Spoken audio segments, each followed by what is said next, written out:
आत्महत्या, शरद पवारांच्या राष्ट्रवादीचा भव्य मोर्चा, सुप्रिया सुळेंकडून शरद पवारांचा व्हिडिओ शेअर, बळीराजाच्या हक्कासाठी भव्य मोर्चा, आक्रोश मोर्चामध्ये मोठ्या संख्येने सहभागी होण्याचं आवाहन. बंजारा समाजाच्या एसटी प्रवर्गामधून आरक्षणाच्या मागणीला मंत्री इंद्रनील नाईकांचा पाठिंबा. बंजारा समाजाच्या लढाईमध्ये सहभागी होणार, इंद्रनील नाईक यांची माहिती. इंद्रनील नाईक यांनी धाराशिवच्या मुरुम इथल्या आत्महत्याग्रस्त कुटुंबाची भेट घेतली. बंजारा समाजाच्या आरक्षण मागणीसाठी समिती गठीत होणार, इंद्रनील नाईक यांची माहिती.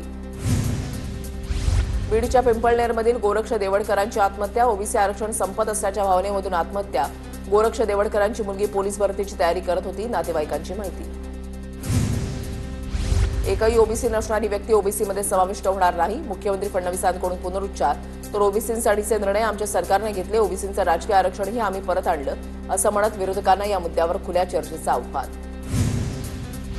ओबीसी आत्महत्या प्रकरणी जिल्हाधिकाऱ्यांशी बोलणार, उपमुख्यमंत्री अजित पवारांची प्रतिक्रिया.